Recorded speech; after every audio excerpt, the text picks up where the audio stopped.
Bienvenido de vuelta. Hoy los voy a llevar a uno de los lugares más maldecidos de Cataluña, donde los indígenas se atreven a llamar la puerta de un lunático. Si cree que las historias de fantasmas son leyendas. Si escuchas esta historia hasta el final, podrás pensarlo dos veces. En las laderas siempre envueltas en niebla de la Sierra de Prades, a más de 2 horas de Barcelona, se esconde un lugar que muchos prefieren no nombrar, la Mussara. Nadie lo encuentra en los mapas modernos, pero los ancianos del pueblo de Vilaplana aún recuerdan su ubicación exacta. Lo llaman el Hospital de los Susurros. Dicen que fue construido en el siglo XIX, lejos de las miradas, solo para tratar a los nobles afectados por un mal invisible, la locura espiritual.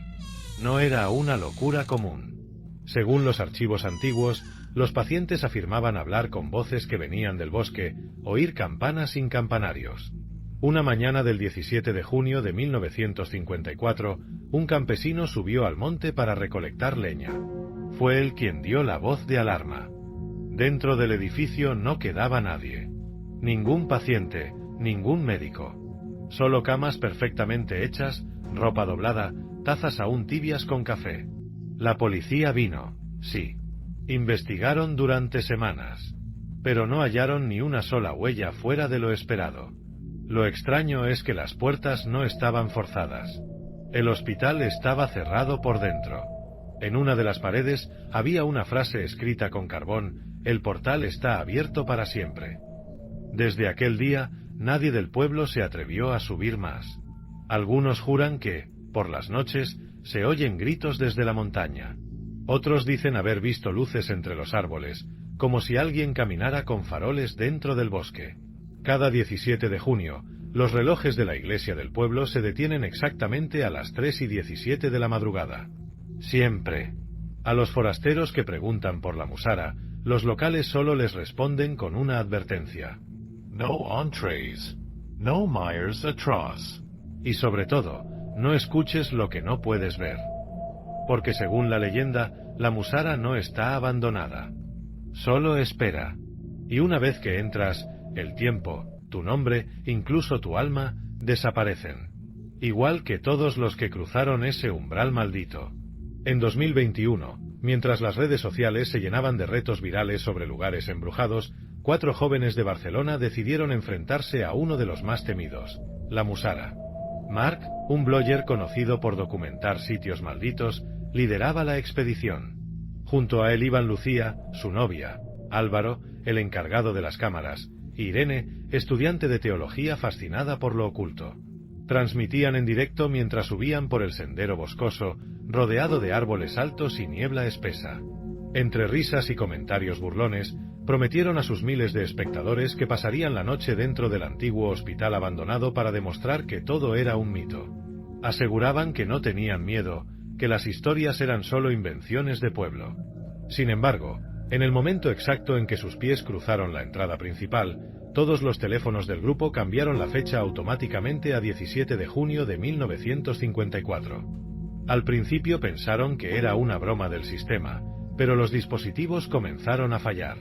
Las cámaras se congelaban, el audio se distorsionaba, y las baterías, recién cargadas, comenzaron a agotarse sin razón. Lucía comentó en voz baja que sentía una presión extraña en el pecho, como si el aire dentro del edificio fuera más denso. Irene, más atenta a los detalles, notó que el ambiente parecía detenido, como si el tiempo allí dentro no fluyera con normalidad. Álvaro intentó reiniciar su equipo, pero todo seguía apagado. Al recorrer una de las salas más intactas, encontraron un archivo médico antiguo en una estantería polvorienta. Dentro, había carpetas amarillentas por el tiempo. Irene tomó una al azar, abrió las páginas con cuidado y, de pronto, palideció. Llamó a Lucía sin decir palabra, solo le mostró una fotografía en blanco y negro. La imagen mostraba a una mujer joven, con un peinado de época, vestida con bata de paciente. En el reverso del archivo, el nombre, Lucía Vidal. Todos quedaron en silencio. La mujer de la foto tenía el mismo rostro, las mismas facciones y hasta el mismo lunar en la mejilla que Lucía. No era un parecido común, era idéntica. Lucía intentó reírse, diciendo que sería algún tipo de broma o montaje, pero en su voz se notaba la incomodidad. Lo más inquietante era la fecha escrita a mano en la parte inferior de la foto, 1921. Ninguno de ellos supo qué decir. Irene hojeó el resto del expediente, encontrando anotaciones médicas que describían al paciente como inestable, con episodios de pérdida de identidad y fuertemente conectada con presencias no visibles. Mark quiso grabar el archivo con su cámara, pero la lente se empañó por dentro y luego se apagó por completo. Álvaro aseguró que acababa de cargar las baterías esa misma mañana.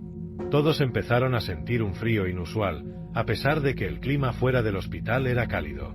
Lucía volvió a mirar la foto, esta vez más seria. Se quedó observándola largo rato, como si algo dentro de ella se removiera. Luego dijo en voz baja: «Ya he estado aquí antes», sin saber por qué lo decía ni de dónde venía esa certeza. El grupo decidió no separarse, pero ya nada parecía normal. La atmósfera dentro del hospital se volvía más opresiva a cada paso. No sabían si continuar o salir, pero Irene dijo que debían quedarse. Que si habían venido a buscar respuestas, entonces debían aceptar lo que encontraran. Mark, intentando mantener la calma por la audiencia que aún los veía, sugirió continuar la exploración. Pero en sus ojos ya no había desafío, sino una duda creciente. Algo dentro de la musara los estaba observando. Algo que conocía sus nombres desde mucho antes de que ellos nacieran. Cuando cayó la noche sobre la musara, el frío se volvió más penetrante, aunque no había viento. El silencio era absoluto, pero en las grabaciones de Álvaro empezó a escucharse un canto en latín, coral y profundo, que parecía provenir de los pasillos vacíos. Los cuatro miraron en todas direcciones, sin encontrar a nadie. Sin embargo, en el chat del Livestream comenzaron a aparecer mensajes inquietantes. Uno preguntaba: ¿quién está detrás de Mark? Otro aseguraba: vi una mano en el hombro de Lucía. Mark giró sobre sí mismo, pero no había nadie. Lucía, por su parte, había dejado de hablar. Sus labios se movían en un idioma extraño, gutural y suave, que Irene más tarde reconoció como catalán antiguo, una variante que ya no se usaba desde hacía siglos. Luego, sin explicación, Lucía se quitó la chaqueta, sacó una piedra del suelo y se rasgó la piel del antebrazo. Con su sangre, escribió en la pared blanca descascarada: «Nosotros somos los verdaderos pacientes». Álvaro empezó a entrar en pánico. Decía que veía una figura en el pasillo idéntica a él mismo, copiando cada uno de sus movimientos con un segundo de retraso. De pronto, echó a correr tras la figura y desapareció por una puerta que no estaba en los planos del hospital.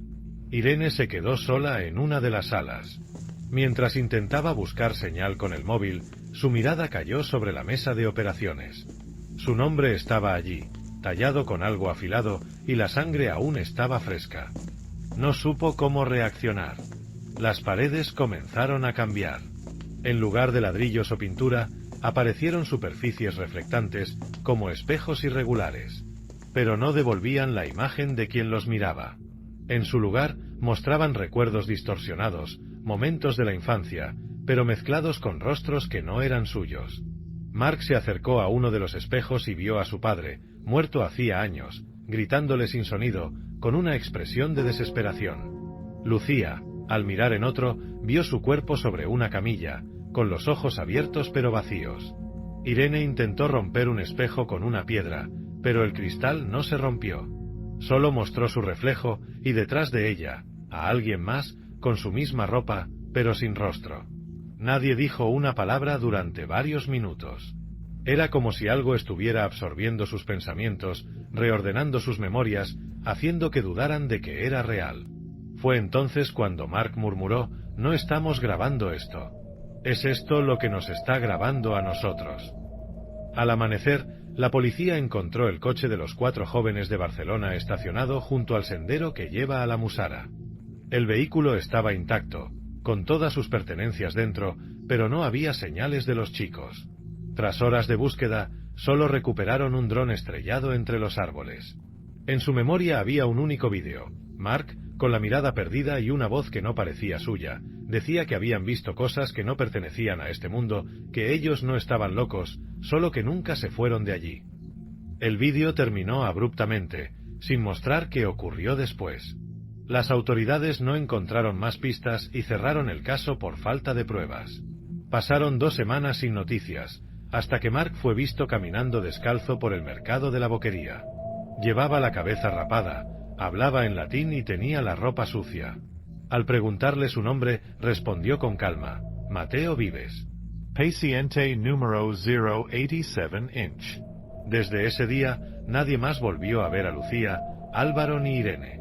Mark, o quien fuese ahora, fue detenido brevemente, pero fue liberado al no poder confirmarse su identidad. Desde entonces, algunos afirman haberlo visto vagando por las calles del casco antiguo de Barcelona, observando su reflejo en charcos y cristales oscuros, como si buscara reconocerse o recordar.